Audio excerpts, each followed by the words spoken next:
नगर परिषद में house meeting का आयोजन है। आज देखते हैं किस किस एजेंडे को यहाँ पर पास किया जाता है। लोगों को काफ़ी आशाएं हैं। हमारे साथ हर्षदीप डुडेजा। नमस्कार जी। हर्ष जी, स्वागत है आपका। नमस्कार। आज ये हाउस मीटिंग का आयोजन है, आप अंदर से आए हो, क्या क्या अभी मीटिंग के एजेंडे चले हैं फिलहाल? देखिए, हाउस की मीटिंग में आज नगर परिषद में एजेंडे काफ़ी रखे गए। सबसे बड़ा एजेंडा था कि सरकार ने भिवानी नगर परिषद में हर एक गली के लिए लाइटें भेजी थी, लगभग 16,000 लाइटें। वो अभी तक लगाई नहीं गई। किसका इंतज़ार कर रहे हैं? इलेक्शन होने के बाद लगाएँगे। पब्लिक को तुरंत निवारण चाहिए। कोई चीज़ें सरकार द्वारा भेजी जाती हैं, 16-17,000 लाइटें भेज दी हैं, उनको लगाया जाए। उनकी क्लिप नहीं है, उनके पाइप नहीं है, उनका ठेका लगा के जल्द से जल्द निवारण किया जाए। पहले कभी इतना लेट नहीं हुआ, इस बार क्यों लेट किया जा रहा है समझ नहीं आया। दूसरा हमने समस्या ये रखी कि पंजाबी धर्मशाला की जगह जो सीएम साहब ने अनाउंस की थी, उसका रेट इतना लगा दिया कलेक्टर रेट की 16 करोड़ की जगह दी जा रही है। 16 करोड़ में कौन धर्मशाला बना पाएगा? ये कोई समझदारी वाली बात नहीं थी। अधिकारियों से हमने कहा कि कहाँ आपकी बुद्धि भ्रष्ट हो रही है कि कम से कम रेट तो देखो क्या है। कमर्शियल रेट लगा रहे हो, एक तरफ हाउस में पास करें कि कमर्शियल एक्टिविटी नहीं होगी, फिर कमर्शियल रेट लगाए जा रहे हैं।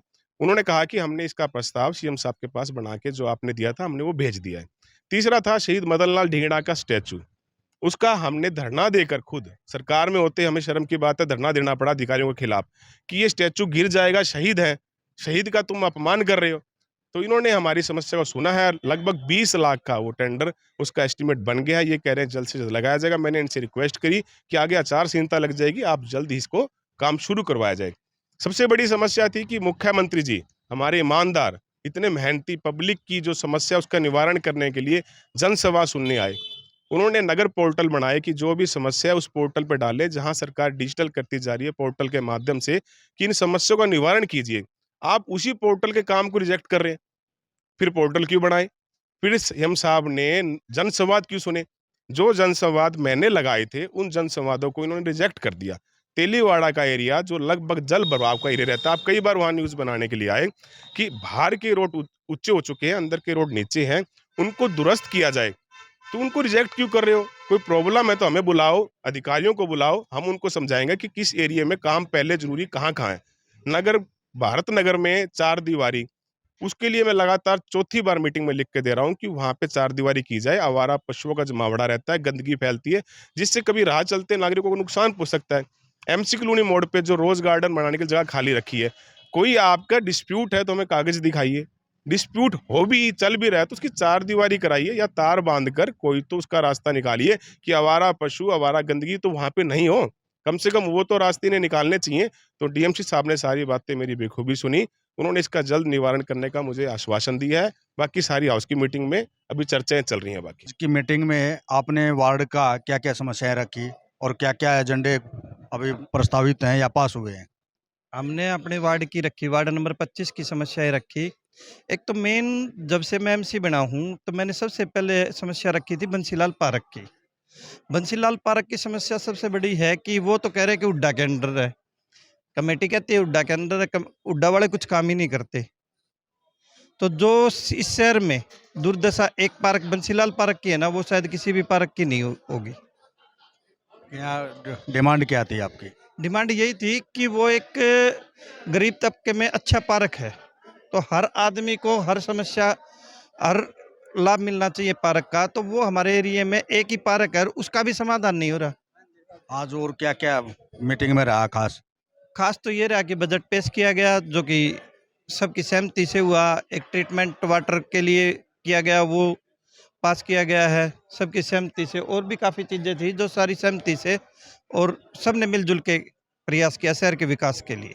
मीटिंग में क्या क्या खास रहा, क्या एजेंडा पास हुआ आज? एजेंडा सभी एमसीओ ने अपने अपने एजेंडे दिए, जिन्होंने जो विकास कार्य कराने थे या जो विकास कार्य करने हैं, जो हो रहे हैं और जिनमें रुकावट आई हुई है, उन सब के बारे में डिस्कस किया गया है। आपके वार्ड में अभी तक क्या क्या हो चुका है और क्या करने वाले हो आप? कुछ 2-3 गलियां बनी हैं, 2-3 गलियों के और ग्रीन बेल्ट के टेंडर पास हुए हैं, वो काम जल्दी शुरू हो जाएगा। और मैंने इंडस्ट्रियल एरिया और कीर्ति नगर और विकास नगर, इनमें सीसीटीवी कैमरे की डिमांड करी है। एक बंदर कुत्ते, आवारा कुत्ते जो ज़्यादा हैं, उनको यहाँ से उनका प्रबंध करने के लिए वो कहा गया है। तीसरा, इंडस्ट्रियल एरिया में 3 ऐसी जगहें हैं जो पार्क के लिए अलॉट हैं, उनकी 4 दीवारी कर दी जाए जहाँ जिससे उनमें कूड़ा ना पड़े। ये कुछ काम मैंने कहे हैं, कुछ गलियों के मीटिंग में खास क्या रहा, क्या एजेंडा पास हुआ खास तौर पे? मीटिंग में खास तो बस बजट था, पूरा उसका बजट बताया गया और एजेंडा तो यही था कि जो एक पंजाबी धर्मशाला है उसके लिए अगर कुछ जो रेट है वो कम करके उसको पास किया जाए। आज की खास एजेंडा क्या रहा अपना हाउस मीटिंग के दौरान? अच्छा, आज बजट की बैठक थी। बजट की बैठक के अंदर हमने आज इसके बजट को हमने पास किया है, जिसके अंदर शहर के विकास कार्य होने हैं, उसके अंदर बजट का प्रावधान हमने रखा है। तो अच्छी बैठक रही, सबने सर्वसम्मति इसको पास किया है। करीब 118 करोड़ का हमने बजट आज शहर के विकास कार्य के लिए पास किया है, जिसमें कि सभी चीज़ों को लेकर हमने ध्यान में रखा है, चाहे डेवलपमेंट के काम हो हमने, और कर्मचारियों को लेकर भी सारी, और नगर परिषद की जो हमारी भूमियाँ हैं उनको भूमि से किस प्रकार के खर्चे हमने लगाने हैं, किस प्रकार से हमने आय व्यय का सारा ब्यौरा हमने सदन के ऊपर पास रखा है, और कितनी हमारी इनकम होनी है। 76 करोड़ के करीब हमारा सालाना इनकम का हमारा अनुमान है, और क्लोजिंग बैलेंस हमारा 74 करोड़ लगभग क्लोजिंग बैलेंस हमारा रहा है। और इसमें सबकी सहमति से और सबके सहयोग से बजट का हमारा पास हो गया है। और साथ साथ साधारण बैठक के अंदर विकास कार्यों को लेकर चर्चा हुई है। पीछे हमने 80 कामों को शहर के जो विकास के कार्य में बहुत अहम रोल अदा करेंगे, ऐसे कार्य को हमने पिछली बैठक में पास किया था। अभी हम जो डेवलपमेंट के जो कुछ प्रस्ताव हमारे पास आए हैं उन पर भी हम चर्चा करेंगे। साथ साथ कुछ एक मार्गों का महापुरुषों के नाम से नामकरण का था, उनको भी हमने इस सदन के अंदर सर्वसम्मति से पास किया है। हाँ, अतिक्रमण देखिए बहुत बड़ी समस्या है। अतिक्रमण को लेकर के नगर परिषद समय समय पर अतिक्रमण हटाओ का अभियान चलाती रहती है, और अतिक्रमण एक जो किसी एक वो ग्रहण है जो किसी भी शहर या गांव के ऊपर एक बड़ा सुंदरता पे लगता है, और उससे शहर की दशा भी बिगड़ती है और आने जाने में परेशानियां भी होती हैं। तो इसको हमने अतिक्रमण समय समय हटाते तो रहते हैं, लेकिन परमानेंट इसी को हम ऐसी व्यवस्था देख रहे हैं ताकि एंक्रोचमेंट बिल्कुल जीरो हो जाए। अभी हमारे शहर के अंदर बरसाती नाले जो खुले रूप में भी हैं, और उनके ऊपर ज़्यादातर बाजार के अंदर अतिक्रमण कर रखा है। किसी ने चबूतरे 10 फुट बढ़ा रखे, किसी ने 5 फुट बढ़ा रखे हैं। तो अभी हमारी एक शहर की बरसाती पानी की निकासी के लिए एक बड़ी महत्वाकांक्षी हमारी योजना भी है, और उसके जब वो धरातल पे आएगी तो एंक्रोचमेंट उससे खत्म होगी। मैं मानता हूँ कि सारे जितने खुले नाले हैं उसके अंदर पाइपलाइन की व्यवस्था करें, बड़े बड़े पाइप डाले जाएँ, जहाँ भी लेवलिंग हो, उनकी निकासी का अच्छा साधन हो, उसके जगह जगह मैनुअल बने। जिसे हमने बड़े बड़े शहरों के अंदर देखा कि बरसाती पानी कोई भी खुला नाला नहीं होता, ना कोई नालियाँ होती हैं। शहर की सुंदरता इन छोटी छोटी चीज़ों को लेकर के बनती है। तो जब वो नालों का काम पाइपलाइन के रूप में होगा तो निश्चित रूप से एंक्रोचमेंट भी हटेंगी, और दोबारा से एंक्रोच ना हो, ये हम शहरवासियों को जागरूक भी करेंगे, और सहयोग की हमारी अपेक्षा भी रहेगी।